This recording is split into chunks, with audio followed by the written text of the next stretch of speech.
Well, welcome everyone. This is our final presentation in our three-part series on promoting inclusion in the workplace for people with disabilities. My name is Brianna Steer, and I am the Skagit County Developmental Disabilities Program Coordinator. Every county in Washington State has a developmental disabilities program that coordinates services and resources for people with developmental disabilities from birth all the way through adulthood. And one of the primary emphasis of the program that we offer is related to supported employment and ensuring that people with disabilities have equal opportunities to work in our communities. These opportunities are always inclusive and integrated, and people with disabilities are working for a wage greater than minimum wage, which is something that is unique to Washington State and that we're really proud of. Lately, in the past year and a half or so, there's been a lot of conversations on diversity and equity, which is amazing, and we're so happy about that. But we noticed that a lot of these conversations leave out that third piece related to inclusion. And so the point of this series was to discuss ways to make inclusion happen more in our communities, and more specifically in the workplace, by talking about additional supports, communication styles, and kind of unique accommodations that people with disabilities might need to thrive better in the workplace. So today we are going to hear from Washington Vocational Services. We have Gina Aiken and Bridget Espinola here to tell us about the ADA and kind of what that means in regards to accommodations in the workplace. So they'll give you a wonderful presentation, and then at the end you'll hear a little bit from Lisa Latchford of Fox Associates. And Lisa is contracted with Skagit County to provide job development services for those who are experiencing barriers to employment. Bridget and Gina, you guys can take it away. Well, hello. I've been working at WVS for 4 years now and found myself in this ADA coordinator role. And this is just a presentation that we usually share with all of our employees during orientation, and we've also been adapting it to share with outside organizations recently. There's been a good interest in that. And Gina, did you want to say anything?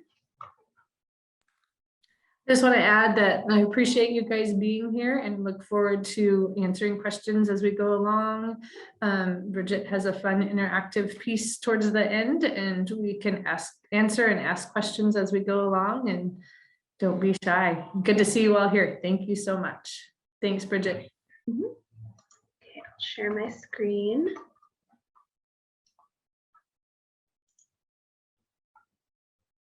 Does everyone see that okay? Cool. So again, here's Gina's contact information, and let's just get straight into the presentation.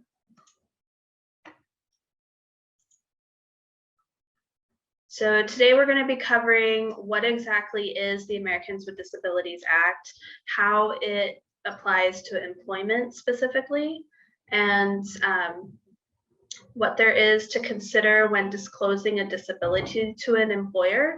This is a really important piece for individuals requesting accommodations and understanding what is expected of them to be able to request accommodations, and just some disability etiquette, how to interact with people experiencing disabilities respectfully.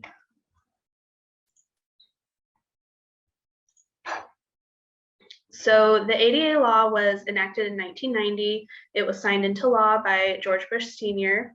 It was an act to establish a clear and comprehensive prohibition of discrimination on the basis of disability. This was necessary because disability wasn't really covered by the Civil Rights Act, and this carved out really specific protections for individuals specifically experiencing disabilities and how they can participate in public spaces and be protected at their jobs. Disability is defined very broadly under the law. It's meant to be able to be applied to as many people who need it as possible. You won't find a list of qualifying conditions or anything like that for ADA. To be considered disabled under ADA, you must meet just one of these three criteria: either having a physical or mental impairment that substantially limits one or more major life activities of such an individual, be a record of such an impairment, or just being regarded as having such an impairment. This is a really important piece because there are a lot of individuals in the community that don't necessarily get a diagnosis from a doctor. They don't necessarily have a paper trail documenting their experience of disability. This is especially prevalent in communities where maybe English isn't their first language and they just, for whatever reason, never get into the system that we work with, and they might fall through the cracks, and their community regards them as experiencing a disability, and that's enough to invoke the protection of ADA law. There are 5 titles under ADA that it really covers a lot of different areas of everyday life for people with disabilities, but today we're just going to focus on employment. So employers are responsible for providing reasonable accommodations at the request of an employee with a disability. The only exception is really in cases where enacting a requested accommodation would impose what's called an undue hardship to the employer. And we'll get more into that in the next slides. Employers are also prohibited from denying job opportunities to individuals on the basis of disability, as long as that individual is able to perform what's called the essential functions of a job with or without accommodation. So their need for accommodation can't be used against them in the hiring decision, so long as they're able to perform the job that they're applying for. And people can request reasonable accommodations at any point of the hiring process. Some individuals have difficulty accessing online applications or paper applications, and they can reach out to employers if they're interested in a job opportunity and request accommodations for the hiring process, whether that's having materials provided to them in an alternate format or having interpreters present during interviews and whatnot.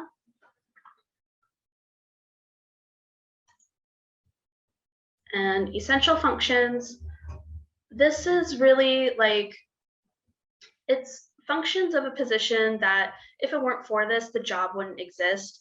So the easiest example to provide is cashiering. If you want to work a cash register, you clearly need to be able to handle money.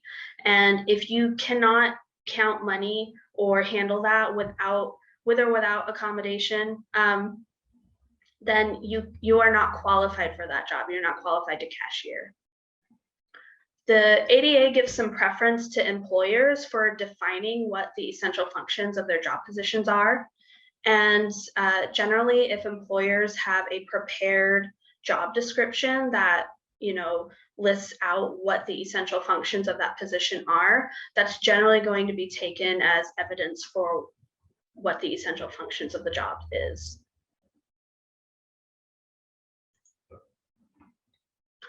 And reasonable accommodation is really just about making existing facilities used by employees readily accessible to and usable by individuals with disabilities, or it can also include structuring different parts of the job to be more accommodating to individuals. So this can look like modified job schedules to work around somebody's need for like doctor's appointments or medical procedures that maybe they do on themselves during the day, or allowing people more frequent breaks. And often there's opportunities for purchasing adaptive equipment that could help enable someone to be more independent at their job. And then undue hardship, there's a lot that goes into considering whether or not an accommodation is an undue hardship. And generally it's understood that if an employee comes to you requesting something that you simply can't do, like say you have a building that is a 2-story building and they've been hired to do a job that's generally done on the 2nd floor, and maybe they use a wheelchair and they can't get up the stairs and there's no elevator in this building. They can't then come to you and say, well, you need to install an elevator into this building. That's really difficult to pull off. But you could offer like a counter offer and say, well, how about we move your team to the bottom floor, or make it so that you can complete your work from the bottom floor where it's accessible to you. So there's give and take and room for negotiation with accommodations. And there are protections for employers. They're not expected to do anything that would prevent them from being able to do business, anything that would incur such an amount of cost that it would actually impair their ability to do business. And we have a lovely video from, I believe this is Disability Rights Washington. And I always had trouble getting the play button to go. So I might have to jiggle it back a bit.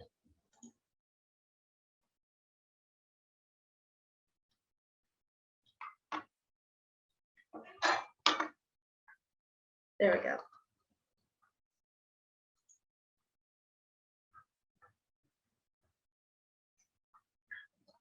Oh, let me make sure I've shared sound. I don't think I did that.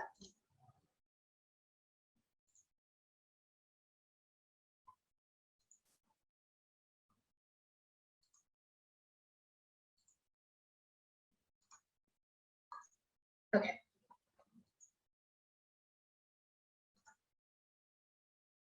Everyone needs the right tools to perform a job. Chairs for employees who work at desks, ladders for roofers who need to get on top of a house, even lunch breaks for people who need food to get through the day, you know, like we all do. It makes good business sense to have a workplace that accommodates everyone's needs. And laws like the Americans with Disabilities Act, the ADA, and the Rehabilitation Act are there to make sure workers with disabilities are accommodated too. So, what kind of accommodations are we talking about? Special privileges for special people, right? Gold-plated hover chairs? Trained seeing eye unicorns? Not even close. Turns out employees with disabilities aren't particularly special, and neither are the accommodations they need to do their jobs. In fact, they're pretty reasonable. Literally, it's why the ADA calls them reasonable accommodations. An accommodation is any change in the environment or in the way things are done that enables an individual with a disability to enjoy equal opportunities to work. Miguel works as an office assistant, and his low vision makes using a computer monitor difficult. So his employer provided screen reading software that reads aloud on-screen text and image descriptions. That's a reasonable accommodation. June is a bookkeeper who experienced a traumatic brain injury. Concentrating for long periods of time is exhausting for her. So instead of taking one long break, her employer allows her to take several short breaks. That's a reasonable accommodation. And according to the Job Accommodation Network, JAN, the majority of workplace accommodations, 59%, cost absolutely nothing. But if there is an expense, there are tax credits and other incentives out there to support businesses in creating a more accessible workplace. So how do you go about getting a reasonable accommodation? You're the expert on what you need. So if you need something, ask for it. Step 1, research simple solutions. While you may be the only employee at your job with your disability, odds are that someone somewhere has the solution you're looking for. Resources like JAN have whole catalogs of useful real-life solutions to learn from. Step 2, notify your employer. Notifying your employer of your need for an accommodation starts the process, whether you speak with them or send them an email. You may need to provide a medical letter or other documentation if requested. You do not need to tell your employer everything about your disability, just how it might affect your job duties. Step 3, negotiate. Finding the right accommodation is not a one-step process. It's an interactive back and forth conversation. Your employer may propose a different accommodation than the one you suggested. Consider whether their idea would be effective. or make another suggestion. And you may need to propose more than one accommodation before finding the one that works for everyone. Step 4, approach a higher level colleague. If your employer rejects your requested accommodation without making an alternative offer, or if your employer refuses to discuss your request, communicate your request to a higher level individual, like your supervisor's manager or the HR department. It is a good idea to keep notes about who you spoke with and the date. If all else fails, there's step 5, file a claim. If you're not getting anywhere with the higher-ups, there are agencies that can help. Filing a claim involves a lot of paperwork and sometimes short deadlines, so it's important to move quickly. No matter what steps you take, always remember that asking for reasonable accommodations is not about getting special favors. It's about getting what you need to get your job done. For more information in Washington State, contact Disability Rights Washington at 800-562. So that video is really helpful for giving a variety of examples of what accommodations can look like, and also outlining the steps that are taken to pretty much request an accommodation and how that process looks if you end up meeting resistance with an employer, but also just the resources that are available. So to summarize the general gist of the ADA, disability is really defined broadly under the law. It really makes it super accessible to anyone who needs it. And it's not like very one-sided. It's also trying to give employers an ability to have a say in their hiring practice and what defines the jobs that they're hiring for, as well as being able to consider the impact on an employer for trying to provide an accommodation that might be a little impossible for them. And it was really written with collaboration in mind and wanting to help employers and employees like build stronger relationships through negotiation.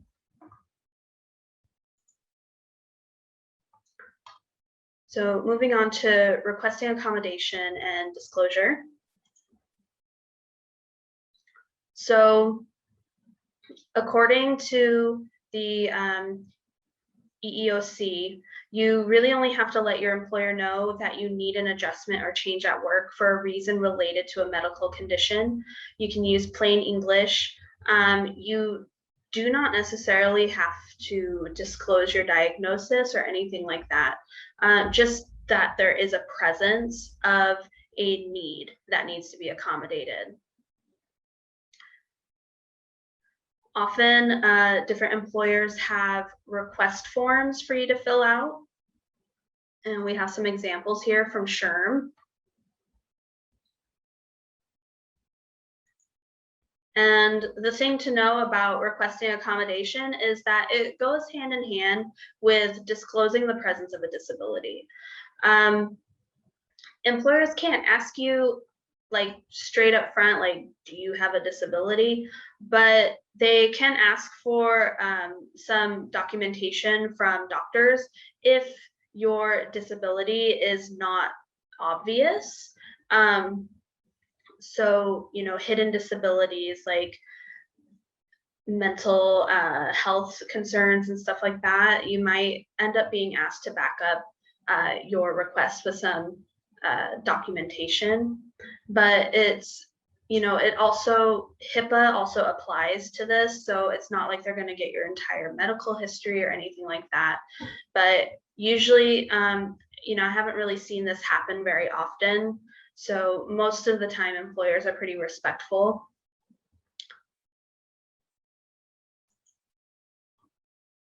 And, you know, there's a lot to consider, pros or cons when it comes to letting your employer know that you have a disability. There are some places where the stigma against disability is still prevalent, and it might, you know, you might be able to get an accommodation, but you might risk like being seen differently by your colleagues. And that's a really big thing to consider and to be mindful of when as an employer accommodating individuals and thinking about what you're doing to promote an inclusive culture at the workplace. But obviously the biggest, upside to disclosure is that you become protected under ADA from discrimination, and you're allowed to request for accommodations. And moving on to etiquette. Perceptions of disability have changed a lot over the years. One of the most prominent examples is FDR. He used a wheelchair. And when they first erected this memorial of him, they initially went with the statue on the left that had him wearing a cloak. It was known that he kind of covered up his disability because he didn't want the American people to perceive him as weak. And by the 90s, there had been a lot more, disability activism. And we had the ADA, and we also had other laws like the IDEA law. And they ended up putting pressure on the memorial to add another statue that depicted FDR not cloaked, so that we could promote acceptance of these different conditions that people experience. And one way that you can be respectful towards people with disabilities is to use people first language. So this is the concept that people are people first, and so they aren't necessarily defined by their disability. So, instead of using phrases like confined to a wheelchair or this disabled person or this deaf person, you might say a person with a hearing impairment, or this person who experiences a disability, or this person who uses a wheelchair. And then we have another video coming up. I really like this video a lot because it is highlighting people with disabilities. They're speaking for themselves on their own terms in this video.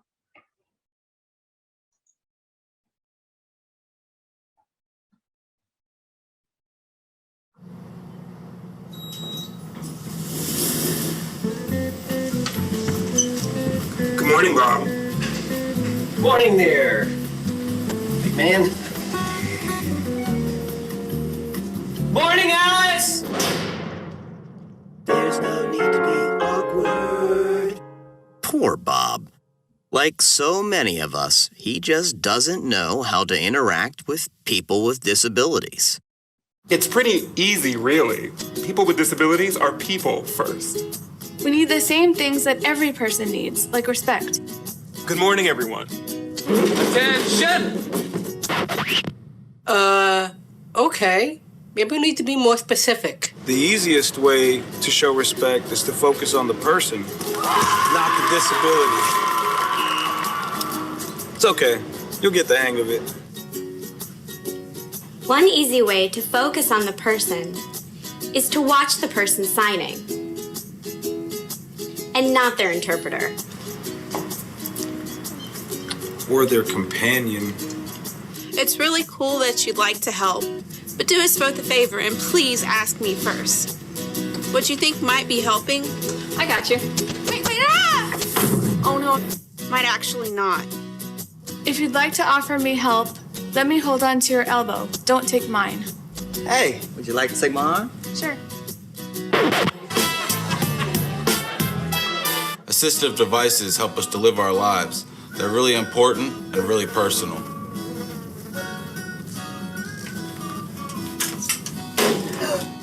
Grabbing them only makes it weird for everyone. What? Please only touch our devices and service animals if we've given you permission. And don't take it personally if I ask you not to. Remember that my service animal helps me all the time. Neither of us would like it if we were separated. Remember, we make our own decisions. We sign documents, vote, volunteer, work, and pay taxes. We get married. So don't address me just because I have a great smile. Just because I'm blind. May I help you? Does not mean I'm deaf. No, I think Just because I'm deaf doesn't mean I'm blind. And just because I use a wheelchair doesn't mean that I can't sweep you off your feet. So take a deep breath. Relax. We don't bite. Unless we're really hungry. Hello there, ladies. How are you? Hello. And if you're not sure what to do, just ask. Hi, would you still like to see a menu? No thanks, but can you please read it to me? Sure, definitely. Just treat us the way you would want to be treated, and we'll all be okay.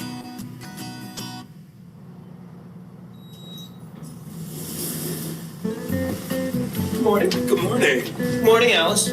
Morning. Awkward no more. Nice job, Bob.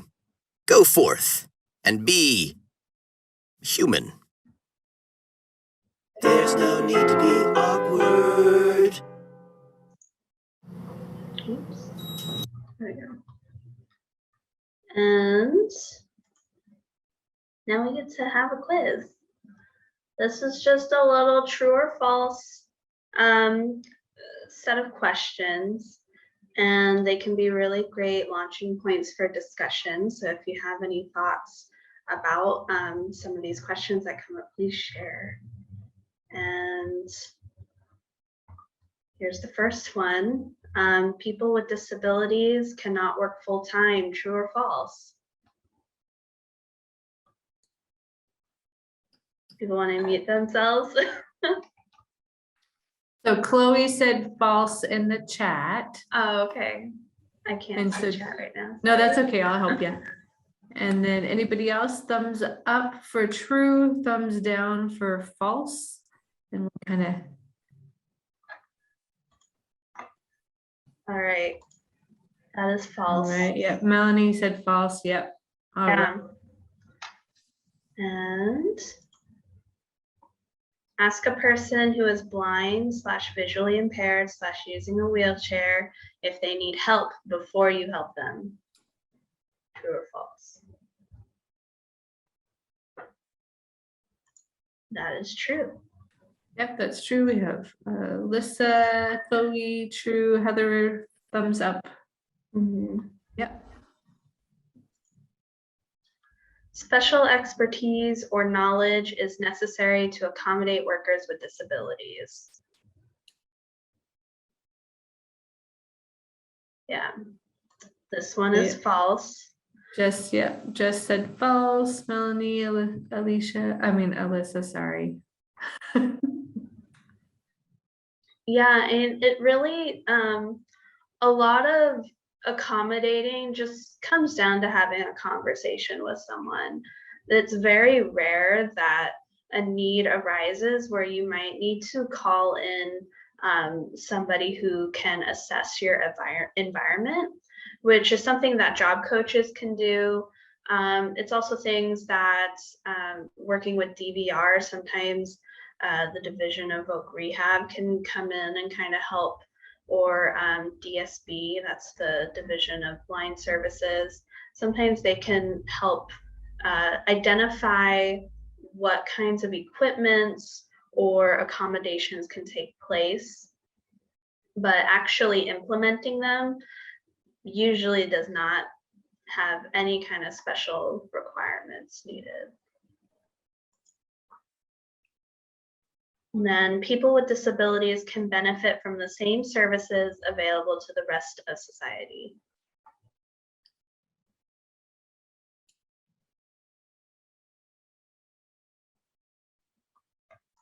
That's true. Everyone who is deaf or experiences a hearing loss can read lips. That is false. In fact, not a lot of people do read lips. It's very much one of those things, like, just ask someone what I had heard how they before. prefer. Yeah, I had heard before, and I don't know, Bridget, if you know more, that like they can only maybe get what 33%.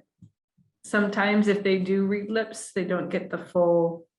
Yeah, you know, back when I was a caregiver, worked with an individual who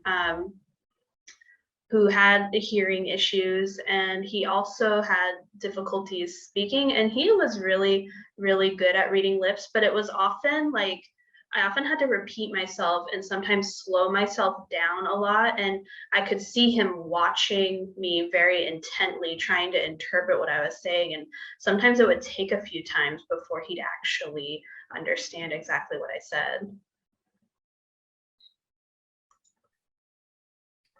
Petting or playing with a service animal while it is working is okay. That is false. And a lot of times, you know, if you just ask, sometimes it's okay. But really, like, if I see someone out in the community and they have a service animal, I just leave them alone, because that animal is performing a service, and that's what clearly defines a service animal as different from just a companion pet or even an emotional support animal, is that they've gone through really rigorous training to be on the job at all times. And so they are in a specific mindset while they're out with their person. And to distract them can really end up causing issues for that individual who needs their support. A person with CP, this is cerebral palsy, is less intelligent than the general population.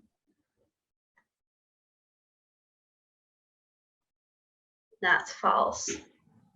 A lot of people have this perception that developmental disability is all like an intellectual disability, and it's not always. There isn't always an intellectual component to developmental disability. And that's why when we use the acronym like IDD, it still kind of has like a slash through it. It's I/DD, because not every developmental disability is an intellectual disability and vice versa.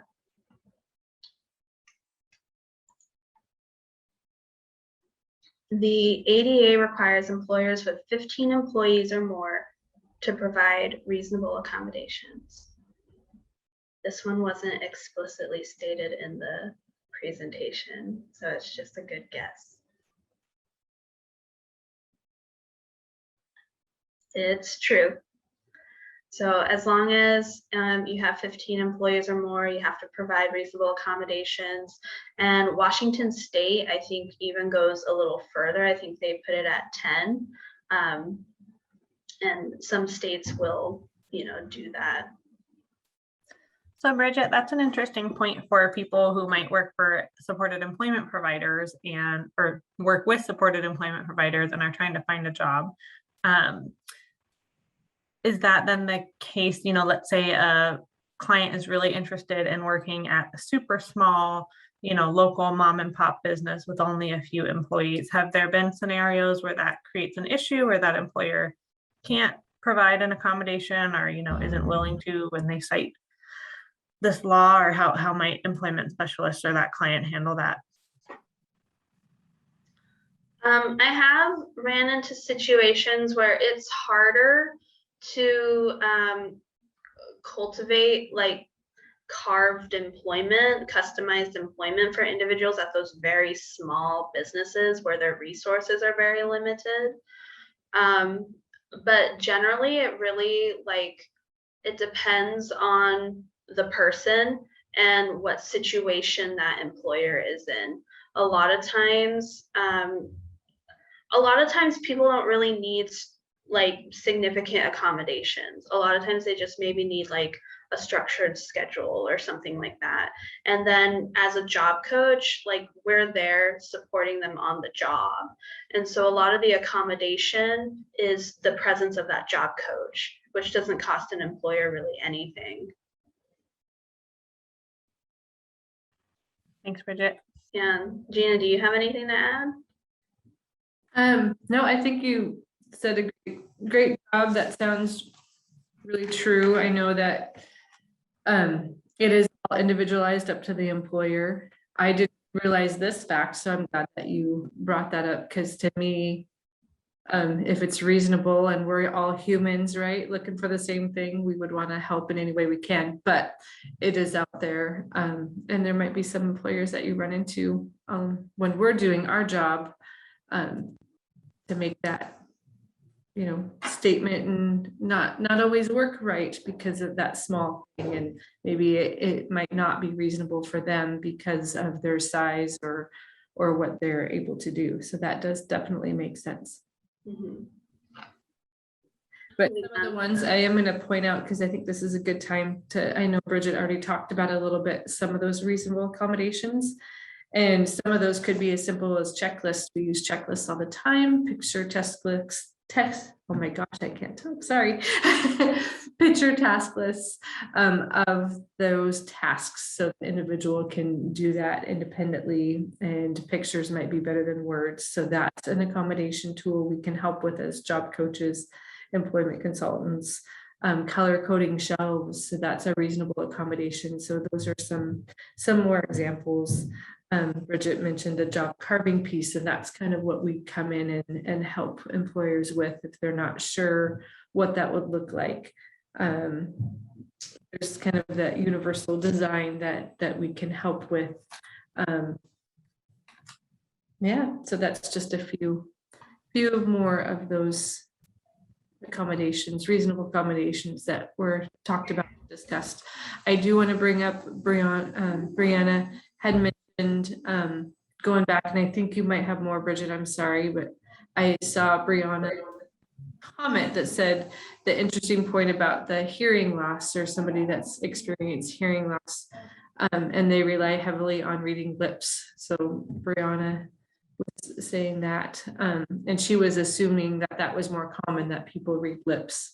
So kind of a good point, interesting point for that. Sweet. So thank you. Next question is, all people who are blind have exceptional hearing? Yes or no? Yeah, that is false. That was a really prevalent myth. I think it's kind of been dashed a bit in recent years, but being born blind or experiencing blindness doesn't just make your hearing proportionately better. Yeah, it's not kind of like dogs, where dogs learn to adapt more to their sense of smell, which is already really strong if they go blind. So it doesn't work like that. Identify yourself verbally if you are meeting with a person who is blind or visually impaired. That's true. That pretty much just looks like, if you're meeting someone at a coffee shop and you know that they have a visual impairment, you just kind of walk up to them and be like, hey, it's Bridget, I'm here, you know, and that just lets them know like you're there. And I was going to also say that we have a couple of students, and when you're working with students for a long time, they are blind or visually impaired, they get to know your voice, but we can't assume, because there's so many people in their lives that they can't see and identify. So even if you think they can recognize your voice, just still making that a point to identify yourself, I think is important. Yeah, especially if you're in like a busy place, like a coffee shop or something. And people with disabilities should only be placed in jobs where they will not fail. Yes or no?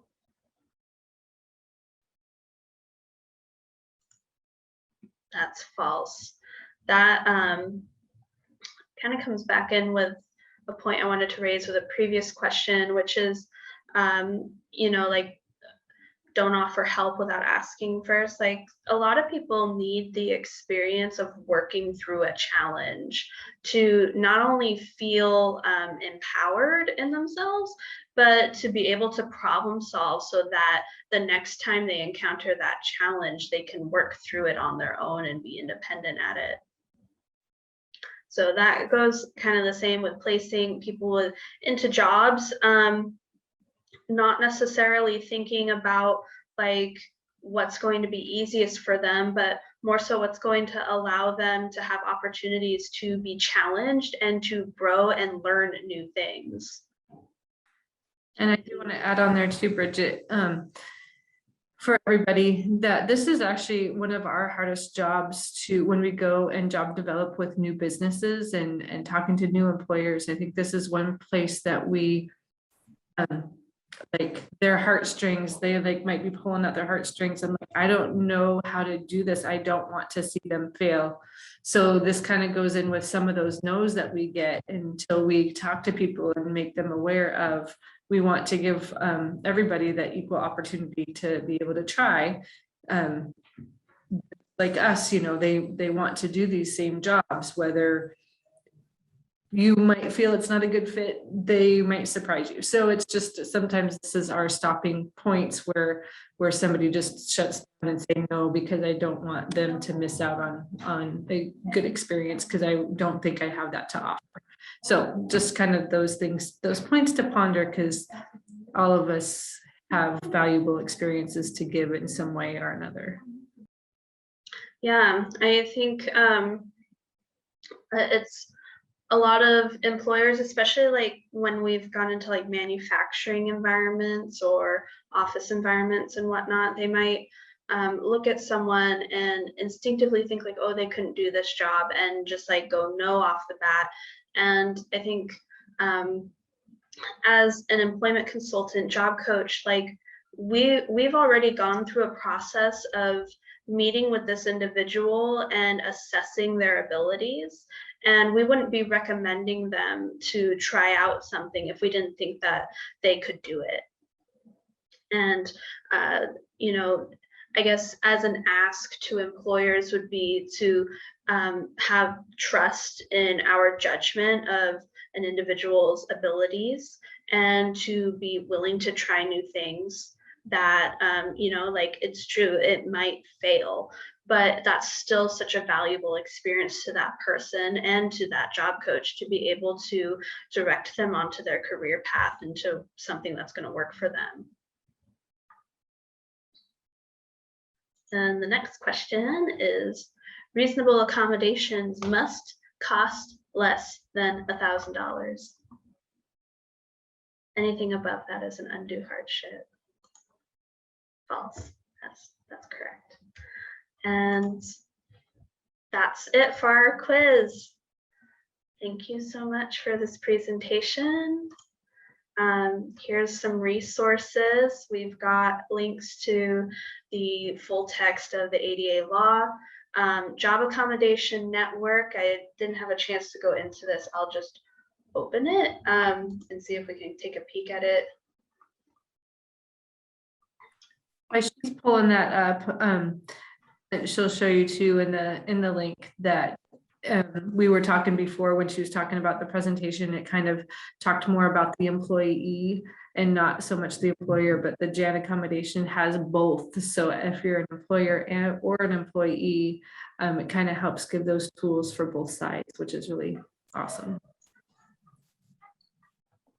So here's this. The Job Accommodation Network is a really wonderful resource. They've got articles, lots of research done on different accommodations and different issues facing our populations. And you can search their database for accommodation ideas. You can go by diagnosis. So if we clicked on diabetes here, you'll see all kinds of information available.